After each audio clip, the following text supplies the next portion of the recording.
Baby. Hey, I'm ready now.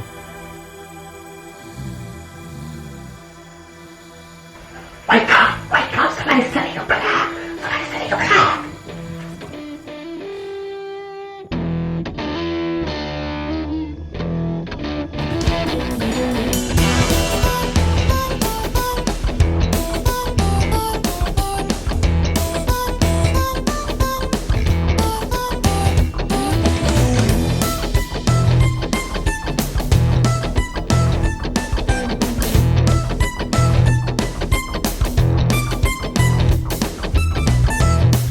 See here.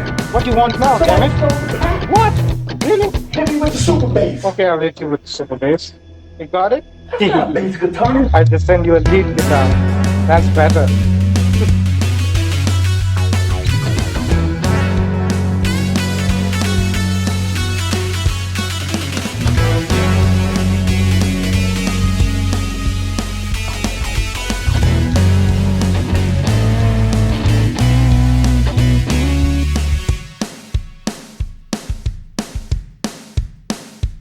What is up, YouTube?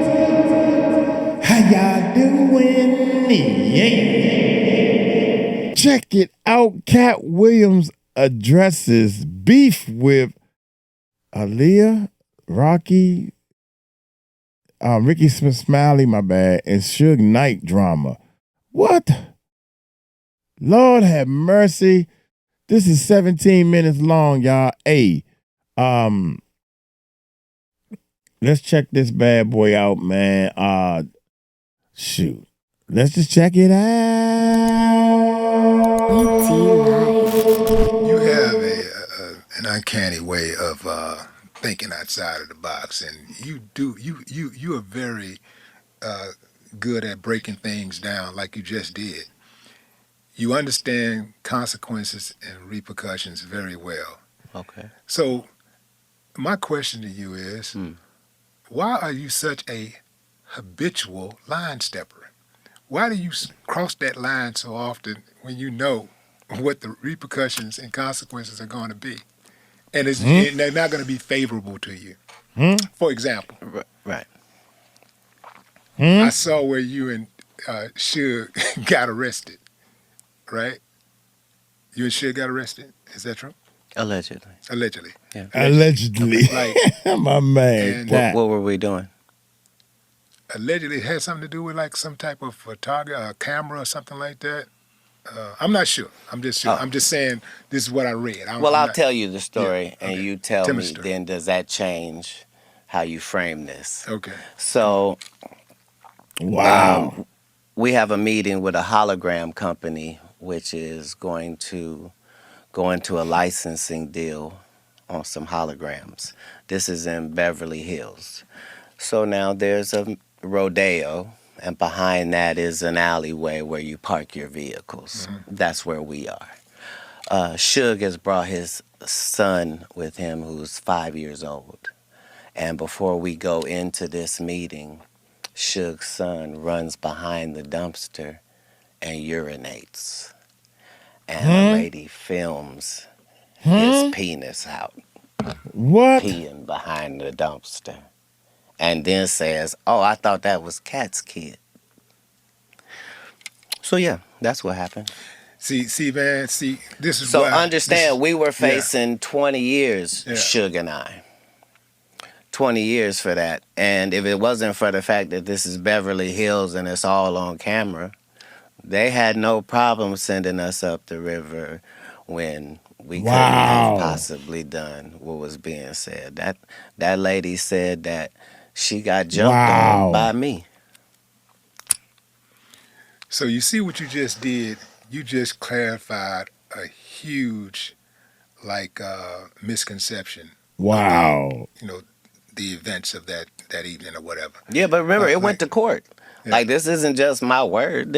Yeah. They had to play the video in court, which showed that her altercation wasn't with a man at all. But the trip part about it is that when people print it, when the media, mainstream media put it out there, they don't add that piece.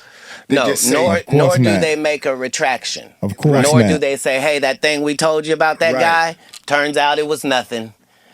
understand, I got Of course 15 not. cases that were dismissed. That should be talked about. Why would 15 cases be dismissed? 15.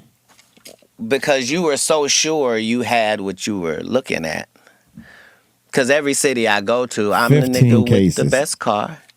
It's probably smoke coming out that car. It's probably girls gathering around that car. I look like the plug. I get it. And you've probably already hurt me by the time you find out who I Wow. actually am. Right. See, because of that clarity you just provided, Yes. is Wow. the reason why I want to know. I think the world want to know what happened between you and Ali Saddiq. I know you said The you didn't want world to talk couldn't about it. possibly want to know wanna that. know, He's man. not We wanna- famous enough for the world to want to know that. Because Because my side of the world doesn't want to know that. See, my side of the world. here's the thing. What happened, man? A lot of times, Wow. what liars do first is they set up a narrative and a scenario. Right. Like Michael Blackson just got on national TV and told people, yeah, I got a beef with Katt Williams, and Katt is mad at me about this, and because I said this, and I didn't even mean it like that. And the whole time, he's never talked to me. That's how he feels. He's heard I'm angry. I've not had a conversation with him. It's the same with your Ali Saddiq. If it wasn't for the information that I know in my intel, I would be a fan of his like everybody else. Who wouldn't be a fan of a young black storyteller that's done time and loves his family and is a hometown guy? Like, why would he ever have any enemies in comedy? It's ludicrous. But if you pick the actual king, then make sure that your story's correct. And Wow. unfortunately, his story's not correct. No matter what he says, he never met me. He made it disrespectful that a security guard that was 6'7" reached over him to pay him, not mentioning the fact that he got paid for not doing anything. Well, let's start at the beginning of I don't know that Reliant story. thing. I don't know if I wanna. I'm But gonna go start, ahead. and then you can do what you want to do. Fair enough. But I think for the sake of the audience knowing, just Tell having them who an Ali idea of what Saddiq we're is talking first. about. Yeah, Ali tell 'em. Saddiq is a comedian from Houston that's based in Houston. A very fine comedian. Very fine comedian. Yes. Now, Ali said that he went to Reliant Arena and he was on the same show as you. He showed up, and the security stopped him from entering the building. Got And they said, and then somebody told him Listen to Katt didn't Katt. want you to come in. And then at some point, Lord somebody else have came and mercy. gave him a check. Another security person reached over somebody's shoulder and gave him a check. He said that the people that were the working security locked arms to prevent him from walking inside of the building. And he thought that, you had a at problem with Katt. him. And he said he didn't know why you had a problem with him. And to this day, he don't know why you have a problem with him. That was the. It'd be nice if that was the story. So now, if that's the story, then let me see if I got this correct.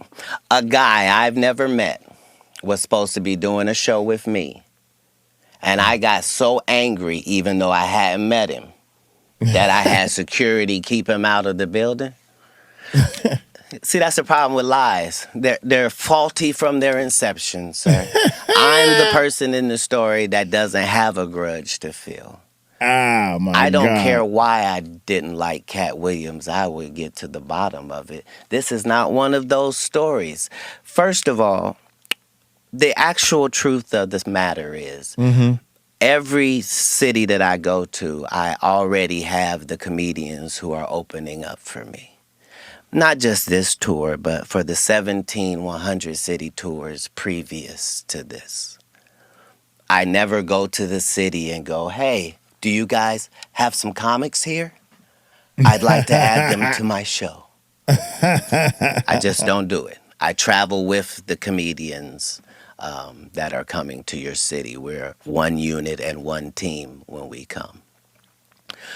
That is to let you understand that no comic was fin to come join us that evening because there isn't space for it. I still have to do an hour at the end of this. There's a limited amount of time. So we could just start there. Second of all, I don't care where you're from, what the venue is, how cool you are with the people that work there. Katt Williams show means Katt Williams show. That means don't nothing move but the money. There ain't no loud talking and voice raising and how dare you? How dare you? Let me look on the advertisements and see, do I see your name or face? Wow. Sir, whoever you may be. Where would you even get the entitlement to be having this question? This is like me insisting that the Lakers put me on as a starter.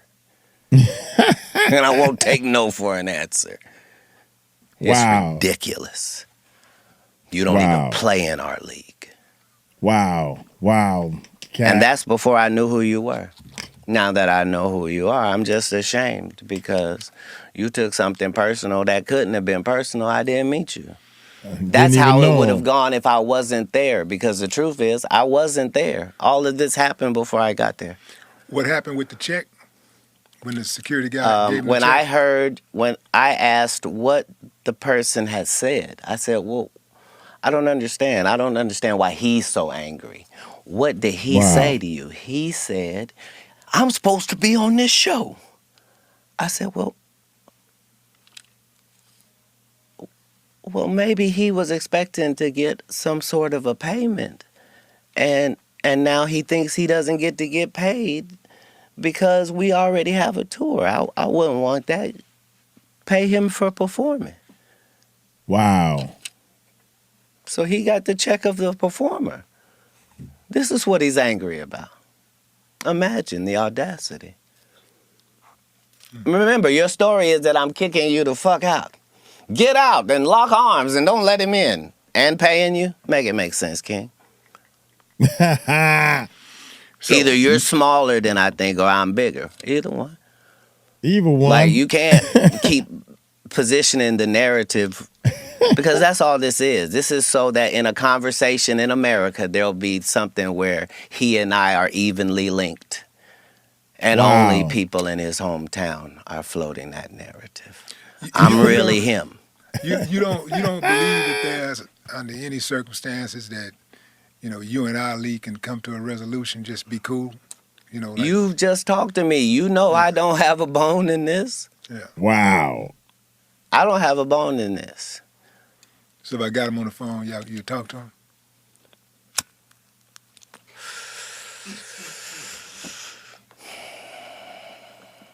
I would have gave him the celebrity boxing match he asked for if I thought he was a celebrity. Oh, come on, man. You know Ali a celebrity. Come on, Sir, Katt. I'm not talking. I didn't mean that disparagingly. Yeah. I meant that in ticket sales, my nigga. My nigga? Ticket sales. That's what I meant. That's the Charleston White coming out. I mean, I'm doing 7,000 in your hometown while you go do 300. I'm not being disrespectful. I'm talking statistics. I like I'm talking about the biggest and baddest thing going. And you, a person trying to get in, why would you be mad? Talking about numbers. It's ridiculous. I'm offended. I'm offended. Why? Because even if it's celebrity boxing, I need you to sell tickets too. I need you to sell these pay-per-view numbers, my nigga. I know I'm bringing it. It's more people that want to see me get laid out by you. And the fact that an upstanding and righteous gentleman like yourself is in that position with the only thing trying to be righteous in our lane is just more machinations of the devil. Wow. You should have a much better backstory when you pick me as an opponent. You know what, man? I'm glad you at least, I like addressed that. it, because When you talk to him and tell him what the truth is, he won't be able to refute it. I told you earlier, he doesn't know this. How could he know? We don't even know who this person is. It's okay for you to think that I'm that crazy. way, but there are 30,000 known comedians in America that you could have went to, and they would have told you, this is against my character.